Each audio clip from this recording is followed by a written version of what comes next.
Some leaders leave footprints, others leave libraries. You're tuning into the Authors on Mission podcast, where industry giants become literacy legends. In every episode, we talk with authors who turn their brilliance into books that transform lives. I'm Danielle Hutchinson, your host and Chief Creative Officer at Authors on Mission. Welcome to your authorship experience.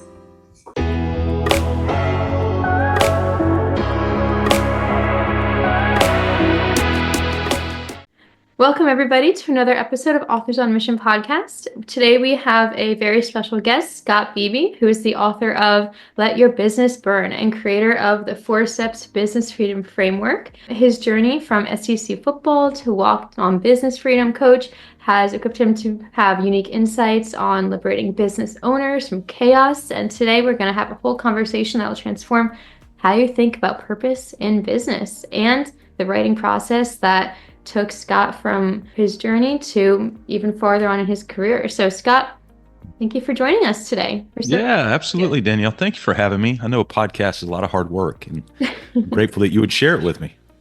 Yeah. I mean, as two people who run podcasts, we have a lot in common here. We know what it's like to find guests and bring them on and learn about new people. And, especially during the holiday week, things get a little bit crazy. So I'm glad that you're able to join us today. So I think what would be great is that if we could start off today by talking a little bit about, just your background, a little bit about what you do, so that all of our listeners today can learn a bit more about you. Yeah, that'd be great. So the day I was born, I'm teasing, I'm not going to go back that far. What hospital?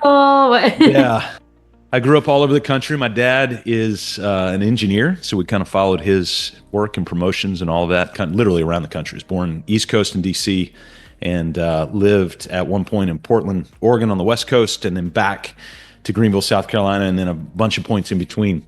And it was a great childhood, be able to just experience new things, meet a lot of new people, learn how to meet people, which is a huge skill, obviously, and maneuver through new schools and new friendships and all of that. So that was really great. Went to University of South Carolina, met Ashley now about 20, probably met her 29, 30 years ago now. Been married almost 27 years. And I've got 3 kids, 23, 21, and 19 at the time of this. So we got a girl and 2 boys. And so during when she and I met at university, from there we went to seminary. So I got a master's in what's called divinity, or a seminary degree, after my undergrad.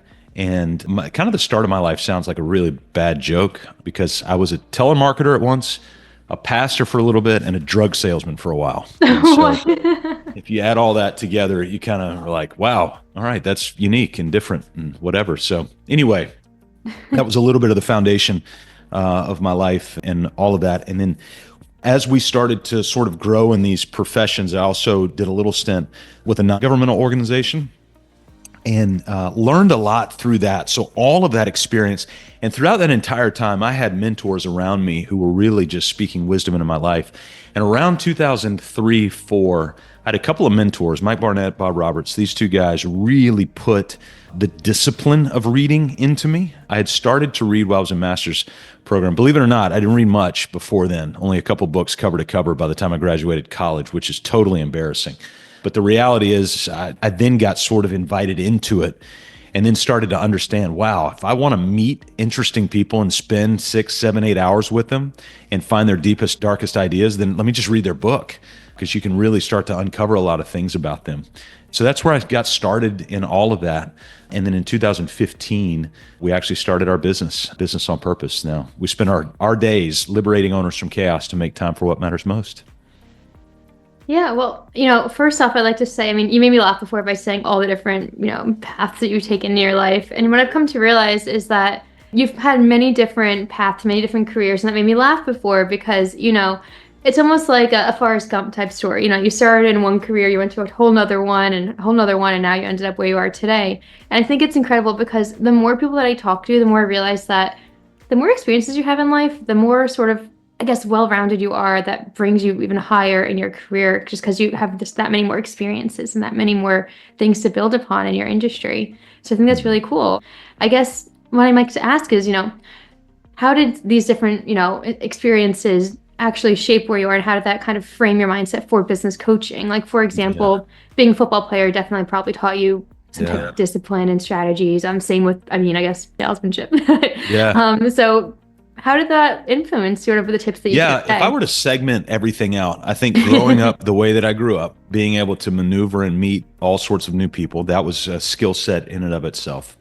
And being able to sort of discern the people that I met. You had to be a quick discerner. You walk into a room in 7th grade for the first time, and not only are you in a new school and a new class, there's a lot of people that go through that, but you're in a new city with nobody, with no context in that city. And so you really are walking in rather blind, as a whatever that is, 12 or 14-year-old or whatever. And so you're having to sort of read situations and find out, who's telling the truth, who's not, who could be your friend, who couldn't. And so there was a whole set of skills there. Then you go into college, where I was surrounded by these amazing mentors in college. So I'm getting skill from them, but also being able to play football at South Carolina. I'm literally under coaching for 20 some odd hours a week, or at least that's what we were supposed to sign on the NCAA report. So I'd probably a little bit more than that. But I got to learn and see what process looked like in a very rigorous world over a 4-year period, which was really extraordinary. It was hard, but it was really extraordinary. Then seminary, believe it or not, taught me less about theology and more about the reality of purpose and vision, mission, values, and culture. Because a lot of the theology that we were studying, you could only understand the theology, which literally means the study of God. You could only understand that within the context of whatever culture was in. Because if you took it out of the culture, it means something completely different at that point. And so that kind of gave me that niche. And then the pastoring thing, I think the one thing pastoring taught me is that I don't want to be a pastor. That's maybe the only thing I learned through that.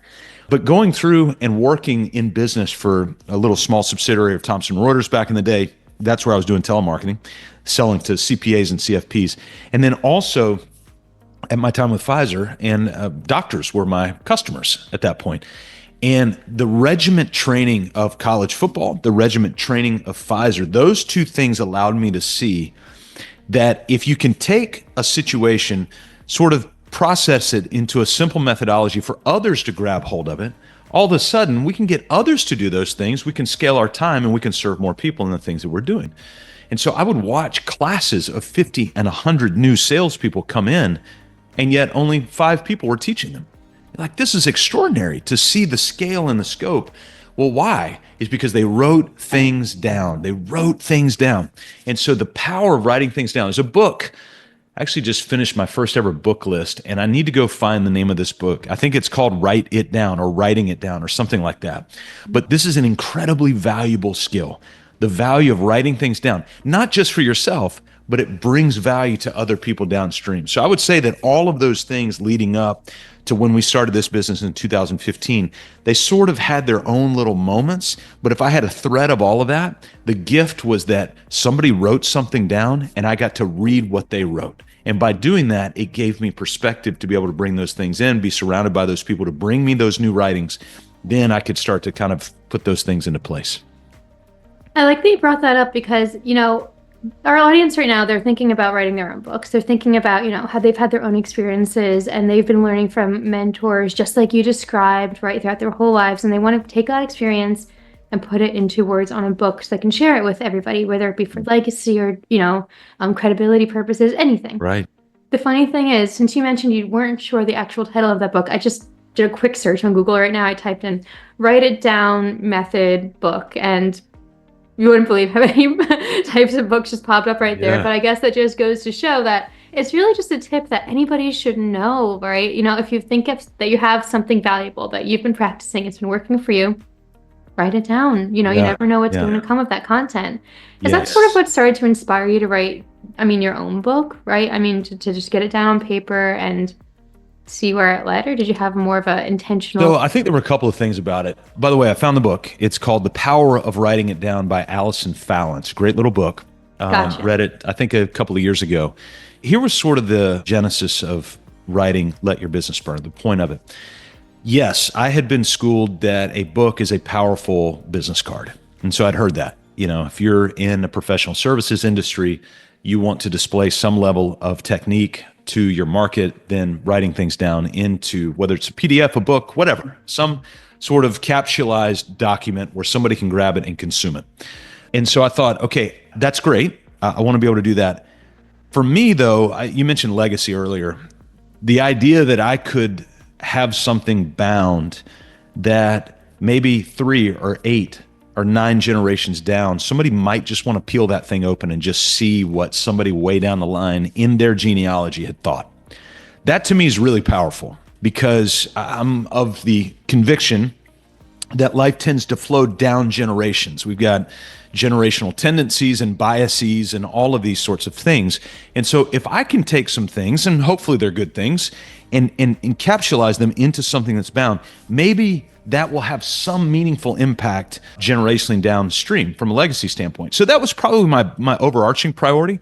But then secondarily to that, I realized, wow, what a powerful tool of scale, so that if our mission is to liberate owners from chaos and make time for what matters most, I can take my thoughts, put them in a bound copy, and now you can read it.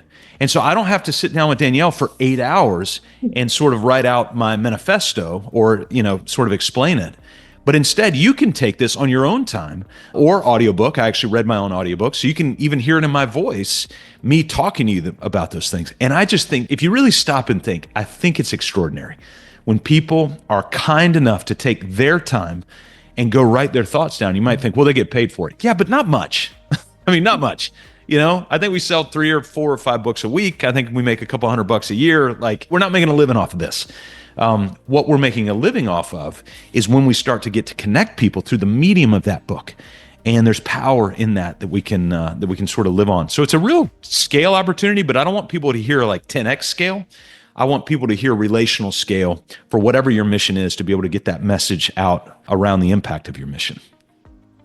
Yeah, no, I like that you brought that up too, because I mean, it is true, you might not make a lot of profit from a book once you get it out there, but it's more about like planning it out so that it really does affect the reach and everything. Yes. And, sort of like, the additional services or things they're offering after your book, the things that your book is guiding them towards. And for you, that's, your whole business, your podcast, all of that.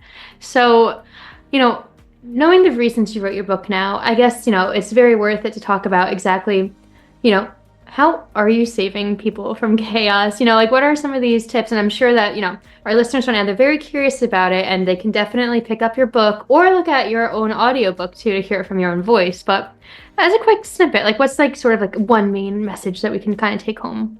Yeah, no, what we do is we work with business owners between 3 and 100 employees to help build out 4 major areas of a business that usually get overlooked: purpose, people, process, and profit. And in those 4 areas are what we typically hear as the 4 pain points of a business. They just happen to be in P's, because remember, I was a pastor once, and that's sort of what we did. And so we take those 4 pain points, but then we put them in the context of the 4 major systems that exist in every business. Whether you're an author, you're selling ice cream, you're selling professional services, or engineering, it doesn't matter. Marketing, sales, operations, administration. Marketing tells the world we're here. Hey, that's kind of what we're doing right now, telling the world that we're here. Sales is when us as provider and somebody else as client or customer walk down the aisle, and we get united in sales. And we go, hey, you're paying me. There's sort of a contract, an agreement. Just like in marriage, there's not a contract, but there's a kind of an agreement that we're going to go on this journey together. Now, operations, so marketing is dating, sales is when we get married. Operations is where we fulfill the vow that we made at the altar of sales, and we deliver our product. And then the final system is administration. It's the accounting, and it's all this. Basically, in the metaphor, it's us, changing the light bulbs, mowing the grass, and changing diapers every day. That's what we're going to do for the next 50 years, 70 years, whatever. And so that's essentially what we go through in the book, is those 4 pain points played out. And what you see in the book is there are quite a few different roadmaps that help a business owner methodologically get from point A to point B. It's not a bunch of theory. It's not a bunch of hard charging motivational quotes. This is very methodical. You roll up your sleeves and go, okay, this is how I can build a business. So much so that we put a bunch of templates in the back of the book that you can actually just rip off and start using those. Oh, that's really cool. So you literally can just tear your book apart. If you want. Yep. That's funny. It's actually, the fact that your book is Let Your Business Burn, and then you're literally allowing people to kind of destroy your book too. It seems like a pattern there. Yes. Yes. I guess. Yeah. And how we came up with the title, Danielle, was pretty interesting. So, a friend of mine from a few years ago, his name's Jesse Cole, and he runs a business down in Savannah. And we were having lunch one day, and he's very eccentric. And P.T. Barnum is sort of his dead mentor, and he follows what he does. And he's got this statement, and it says this: whatever anybody else is doing, do the opposite. And so I came to him, and I was having a problem titling the book, and he said, well, what is everybody doing in your space? I was like, well, they're business owners. All they do is constantly put out fires all day. And he said, well, what's the opposite? I said, let them burn. And he's like, I love it. And it got us to thinking, oh my goodness, that's exactly what's going on. Is business owners wake up every day, no real plan. And what they do is they look out on the field and there's fires everywhere, and they just start putting them out.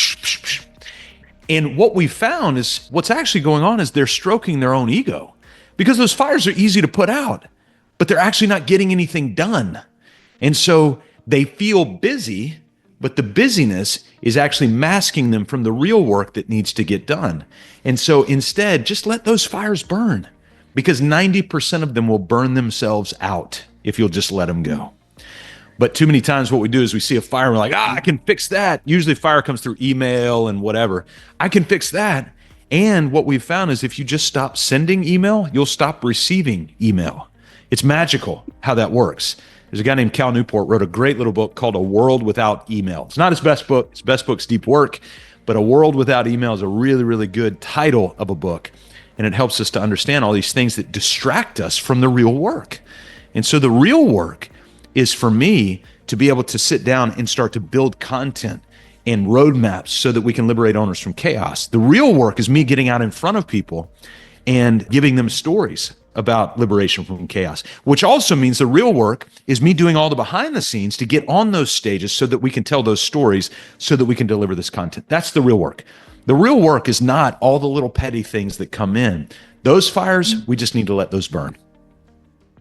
So I have so many things I want to branch off of from this. So I'd like to first kind of comment on it. And I also want to relate it back to writing, because I have a really great connection with that. But first, the whole concept of like letting it burn, just letting the problems go. I mean, that's something that I've been learning myself for a long time, especially now that, my life has actually recently transformed a lot, being that I kind of just, I used to be a teacher, and I became sort of into this whole writing industry recently within the last 2 years. And it's kind of blown up to the size where I'm like, I need to learn how to prioritize my time in order to do the things I want to do, and also to build my business and, elevate my clients' work to the best it can be without being distracted by silly things. And literally letting the emails sit, why do we need to answer right away?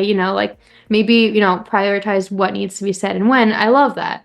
Right. It's funny because there's this feature now on Google where like you can reply all to a message, right? And then just like, great, sounds good, awesome, thank you so much. And it's like you're just getting all these emails. Like, do we need that? I get that. I like that a lot. It's kind of funny.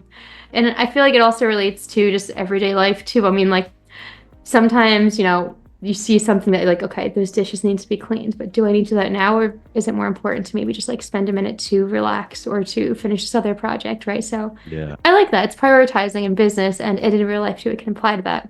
Yeah. Yeah. No, it's hard. It's hard to do. You have to stop yourself, because distraction is the bias. It is the norm. And so what we're having to do is retell ourselves a narrative that I don't have to lean into this. Yeah. I can do something different. But it's so easy. Going to our email is as easy as going to Netflix. We can just open it up and feel something right away. Whereas if we open, for authors, if you open a document and there's nothing on it, well, it doesn't feel productive right away. But email feels productive because I can just bang it out. Yeah, yeah. Forcing then, yourself to come you're back. Spending an hour on it too. Yes. And forcing yourself to come back to a blank document and going, all right, something's coming. I just need to wait. Yeah, no, it applies to everything in life too. Like I mentioned before, doing the dishes, right? My boyfriend's constantly being like, you don't need to do that right now. Go back and just finish your project.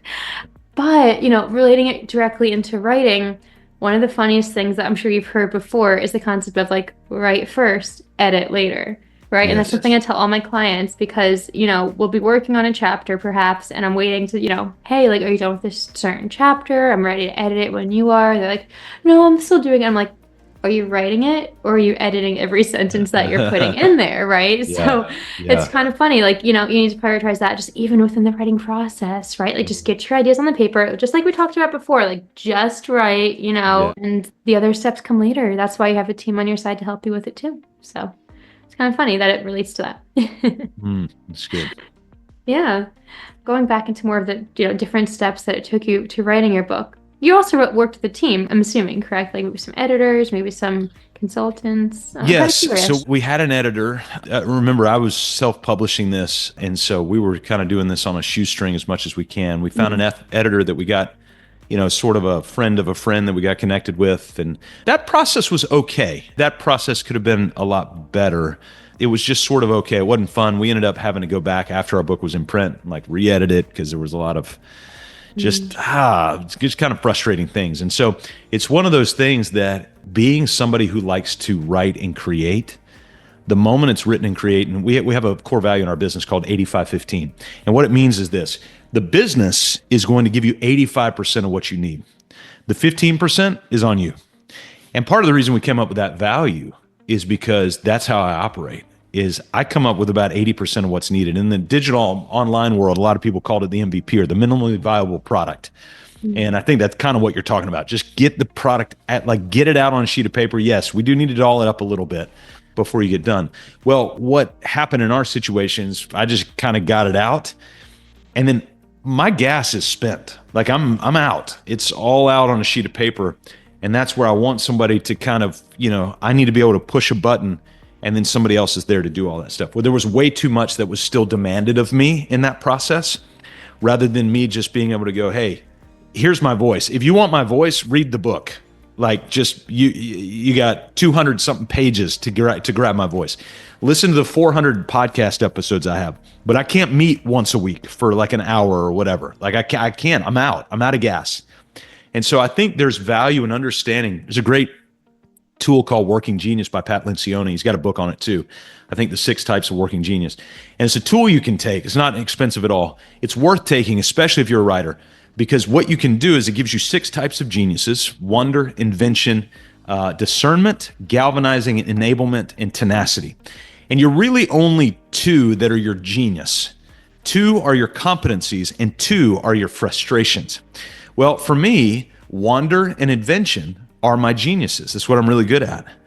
Enablement, meaning coordinating other people to do all the work, and tenacity, getting that thing across the finish line, are my 2 working frustrations. So of course I put a book out into the world that kind of has a fair amount of typos in it, because I didn't have somebody in between who is the tenacity person to go, hey, I got it. I'll have a couple questions for you, but outside of that, I got it. We're going to get this across, and we're going to push it, and it will have 0 typos. It's going to sound like you. It's going to look like a book, and it's going to have everything that you want it to have, sort of thing. And so it is important finding that. I will say the hard part is in finding that, because there's a gazillion editors, but there's only a few that really understand not only the editing process, but have that mindset of tenacity to get it across that most authors probably don't have. Yeah, no, I get that. And I think, perhaps that's a lesson that our listeners can hear today too. Like, you need to find the right people on your team to get you the results that you need and that you want, because, you can't just have an editor who's just like, clicking spell check and Grammarly. Like you said, you need to listen to the client, know the way they talk. And for you, I mean, you make it easy. If I were on your team, I'd be able to look at your podcast and be like, all right, like, this is a certain word, he uses it a lot, and he likes to speak in these type of phrases. Like, that's the kind of thing I like to do with my clients, because how else are you going to edit for them or angel write for them? Or, we call it angel writing, authors on mission rather than ghost writing, but, just filling in the blanks or whatever might need to be filled in their content. But I totally get what you mean, that tenacity is something very important. I guess I'm curious, how did you end up fixing the book up? You said you published it with some typos and everything, that you just had to kind of go back later on and you realized there was more to be done with it, I suppose. So yeah, it was kind of it was a hard deal, because here's what we ended up doing is everything that we capture and use for training purposes. So when we brought in, who is now our director of coaching, Thomas, and it was kind of our first big hire as a business that we were freaking out about, and all the stories. and we're a team of 12 now. But when we brought him in, he needed to be trained. And I didn't have a really buttoned up training program at that point. Now our training program is world class. We've built it over the last 5 years since we brought him in, and he's become our director of coaching. Now he leads that process and all of that. And so it's been great. But part of his training was to read my book. And part of reading my book, I said, hey, as you're going through this, I want you to find spell errors, grammar errors, any of that. And so he was literally reading it and circling it. And then we sent it back to the same editor and go, hey, look at all this stuff that left undone. Can you polish it up and clean it up? And they sent us back. Fortunately, we still do the Amazon print on demand thing. So all we had to do was upload the document, and everything got fixed. So the very next ordered book was all updated and everything else. And so, but yeah, that's how we went about doing it. Now, here's the crazy thing, is that book needs to be updated because the process that we coached at the time of that writing has now changed significantly. It's not that stuff has gone away. It's that we've added on it and kind of collated it to where it's much more understandable. And so even that's a challenge. And I look back and I go, God, is that going to confuse people? And I'm like, you know what? I didn't sell 100,000 copies of that book. I think we're fine. If I go write the next book that's more updated with the methodology, we can have both out there. I think it's great to be able to do that. Yeah, well, I mean, first off, I think it's great that you're able to use somebody on your team and kind of, kill two birds with one stone by training him, and also kind of being like, I also, edit my book while you're at it too. I mean, that's a pretty clever way of doing it. And I guess I see what you mean, you didn't make too much off of the first version, so you kind of feeling like, why would I want to make version 2? I mean, I think the simple answer is, you talked about how much legacy is important to you. I mean, I think it's important for your most updated work to be out there rather than, outdated stuff that may still have some errors in it. I mean, all I'm saying is, it's almost a new year. Maybe it's time to start thinking about revamping it, like updating it with that new content. Maybe it's something to put on your radar. If you ever want to, I mean, here we have a bunch of resources at Authors on Mission where we kind of, take whatever it is you need. Maybe you only need some editing. Maybe you need some other services too. But, at the end of the day, I'm sorry, my camera just freaked out on me. Sorry. That's all right.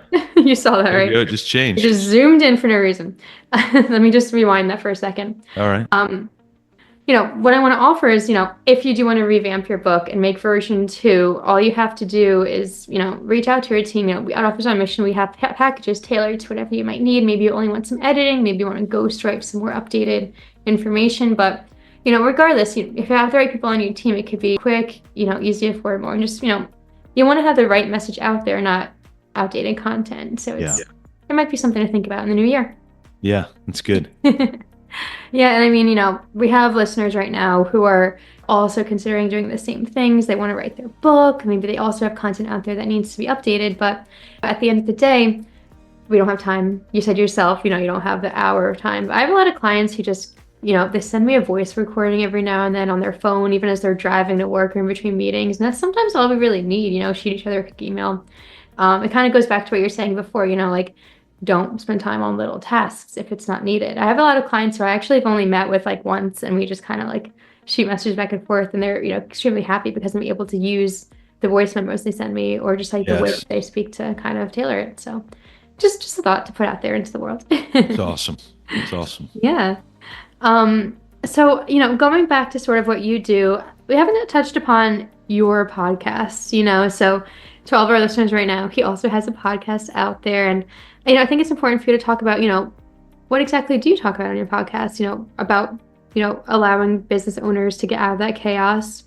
How does that go? You kind of coach them on their processes too? Yeah. So our podcast has gone through evolutions, as you can imagine. I think we've got 600 or 700 episodes on there. So when it started, it was all interview based. I would just reach out to any business owner I could find who was willing to hop on with me, and I would just ask them a series of the same questions over and over again. But over time, it's gone into deep monologues. So we do a lot of monologue podcasts where we're taking things that we're learning from our client engagements and we're talking about them. And we don't give obviously specifics to names. It's all anonymous that we talk about.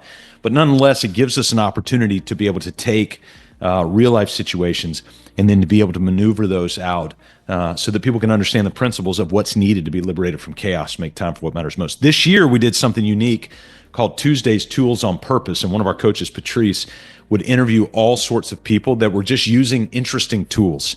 And so we've got a whole bank for 2024 of those. Starting next year, we'll get back into more monologue because we've got a new curriculum coming out called the BOP Leadership Seminar, where we're really diving deep into what we're calling implementable leadership and not just motivational leadership. A lot of leadership that comes out is kind of motivational, pithy statements. We want implementable leadership that goes, hey, I'm having a problem with this client right now. I need to know what to do. And so that's what we're going to be diving into. So a lot of our podcasts will be around the content that we're creating internally. It does a couple of things. Number one, it gives us a platform to practice and to refine our voice around that content. And then the second thing, obviously, it gives us an opportunity to show and kind of put on display a little bit our street cred around what we talk about so that as people, because here's what we found around our podcasts and social channels, is for us, that's air support to our ground game.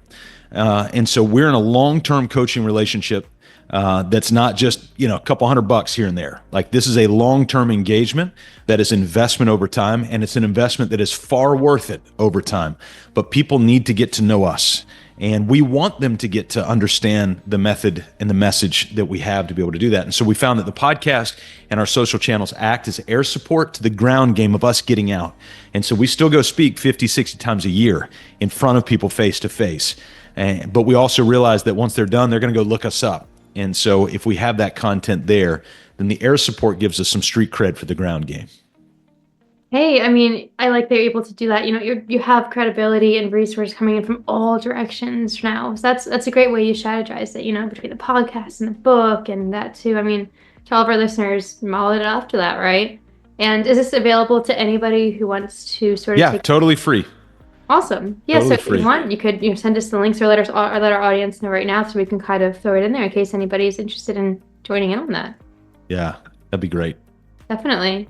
Yeah, so, I'd like to kind of also go back to sort of more of the writing process too. So, while you're writing this, what sort of strategies did it take you as you were going ahead and you got your fingers out on the keyboard and you were putting your thoughts onto that document? I mean, did you experience any challenges kind of taking your experiences and putting them into the book? I mean, I know you have some really powerful metaphors within the book. For example, you're talking about the anchor metaphor, for example. So was that hard to come up with, or was it something that just you've been working with for a while that you just naturally were putting onto the paper? The wonder in storytelling is not super hard for me because it's natural for me, as I mentioned in The Working Genius. The hard part for me is I literally had to have Jesse, one of our team members, put time on my calendar and hold me accountable to actually not doing this work, but doing that work. That's the hardest part for me because there was always something to come up to go, hey, this is kind of urgent. I think you need to focus on this, which meant it took me away. I also learned for myself, I don't do super great if I'm writing long form book format. I don't do great in 30 minute 1 hour blocks. I do way better in 6 hour and 8 hour blocks with, a couple little breaks in between. But my mind can go deep on some things and I can get lost in those things and I can come up with but if, I've had a lot of people tell me, hey, just write 30 minutes a day. I'm like, I can't do that. I can't just pick up where I left off. Some people are really good at that and it doesn't work for me. What I'm going to try with my next book, I think, is I'm going to try to write little 250 and 500 word article type elements, but all within the same subject matter, and then put all that together in a book so that we've got much shorter little, not even chapters, but vignettes within chapters to be able to do that. If I can do that, then I might be able to try the 30-minute a day thing because I can usually write one of those in about a 30, 45-minute time. Yeah, I mean, the writing process is different for everybody, and some people can write within 30 minutes. I mean, for myself, I feel like it takes me that long just to sort of sometimes get into the zone. That's right. So everyone's different, and I mean, for busy people like you and for a lot of our listeners today and myself as well, you just have to find the right time that fits for you naturally. I mean, like, I'm a morning person. I like to write in the mornings, but, other people are more like nighttime people. Sometimes you can only write, while you're, voice to texting on your morning commute or during a workout, right? You have to find whatever is best for you. And I think that you're able to find somebody to hold you accountable for it, right? Put it on your schedule and make sure that you don't focus on the other stuff. You got to kind of let the business burn for a little bit, like you said, Yeah. and focus on what you actually want to accomplish. I mean, that's a great tip for all of our listeners today, and for myself as well, right? Like, you got to just let other things go and focus on what matters at the moment. Prioritize it. Yeah. So I Yeah. think that's great that you use that within your writing. Yeah. So, I mean, you had the book, you did a lot of other stuff within your life too. One thing I want to touch upon is you actually have been working with Nigeria for a long time, didn't you? And ever Yeah. since 2005. I'm wondering, did that have any sort of impact as well on all of these different theories that you've been including in your book? Yeah, sure. And so I've got plenty of examples from the book around our time in Nigeria. We traveled to Nigeria from '06 to about 2020, and then we're still deeply involved with a couple of organizations there. In fact, probably next year, one of us will be going back. Our family's I've probably been over there 30 or 40 times. So this was a deep part of our life, working in a rural section in Nigeria between the capital city and one of the largest cities in the world on the coast, Lagos, but right smack dab in the middle of that, small little village. I say village, 70,000 people, something like that. Is where we've been working, doing a variety of different projects. So yes, when you start to go what we call locally and globally together, all of a sudden the stories start to really emerge because now you have perspective on context. And so I was sitting in a home of a dear friend of mine one time, and we were sitting there, and in this context, there are times, there's not a lot of electronics going off. It's not a lot of distractions. And we were quiet, probably a minute. I mean, it felt like 10, but probably a minute. And all I heard was ekujoku, the word ekujoku, or the phrase. And I said, "I'm sorry, Mr. Sunday, what does that mean?" And he said, "You are sitting well." And I'll never forget that. It's a contextualization you'll never hear in the West, in America. You're sitting well, meaning, and his point was, you're comfortable enough in my home to not have to make noise. And I appreciate that.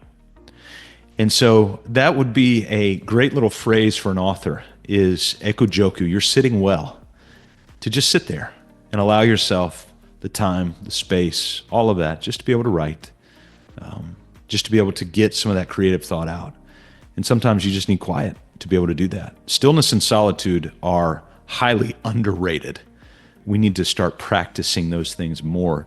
Even those that are outgoing and all of that, stillness and solitude can bring a lot of value. And it's that idea of sitting well. That's really profound, actually, because it can kind of be interpreted in many ways. If somebody said, you're sitting well, I mean, the first thing obviously that pops into my mind is like, am I sitting crisscross applesauce, or am I like cross-legged right now, right? Like, literally speaking. Yeah. And the funny thing is, I mean, that's not exactly what you meant, but it also kind of applies because, sometimes for me, I'm like, okay, let me get into a comfortable position. Do I have like my coffee near me? Do I have, my blanket to keep warm as I'm writing? Like, but that also kind of goes back to like letting your business burn, right? Like, do you actually need all these like extra things? Do I need to light my candle first, or do I need to just like sit on the computer and start writing, right? So like you're sitting well, wherever you're at, just get writing. Don't think about the distractions. Don't check your emails, like you said before. I mean, I feel like maybe that's a message that maybe we can leave our readers with, or like an overarching like message to take home after this podcast is, if you want to write or get anything done in business, you can't think about all these other little tasks, just focus on what has to be done. Yeah. And it's hard. But if you're sitting well, like you said, I mean, you're peaceful enough to just kind of go and get it done. Yeah. Yeah. It's something to think about. Yeah. So yeah, I mean, as we're wrapping up today, I mean, I'm wondering what else is on your radar right now, Scott? You have your podcast, you have perhaps another version of your book coming out, which I do think you should rewrite and sort of revamp to be more accurate to your current business practices. But what else is on your radar that maybe our listeners might want to check out? Yeah. I appreciate you asking. There's a couple things that we're thinking through right now. The maturation of our existing vision story matures in June of this coming year. And so we're getting close to hitting the marks that we put on our vision a few years ago. And so a lot of my time is being spent revisioning what the business looks like moving forward. So we always operate in about 2 to 4 year time spans of vision and to see what that's looking like. So I'm spending a lot of time on that, which then cascades down, which means I need to spend a fair amount of time on the financial side of our business, on the team structural side of our business, and then on the product or service side of our business. And so I've been spending a lot of time there as well.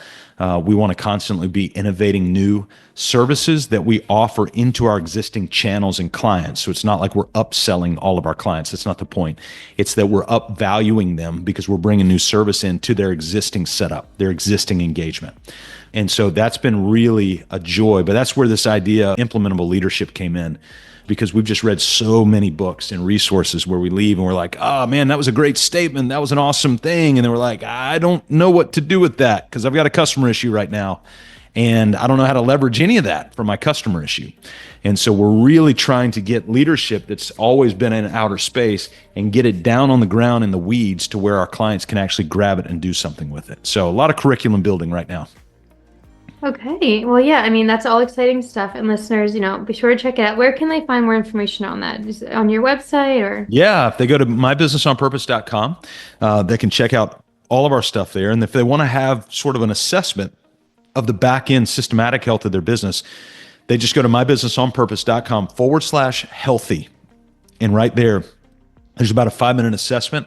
And it'll give you numerical value, and it'll help you to understand how healthy is the back end of the business, the part that nobody sees, all the cultural elements, the fiscal elements, everything else.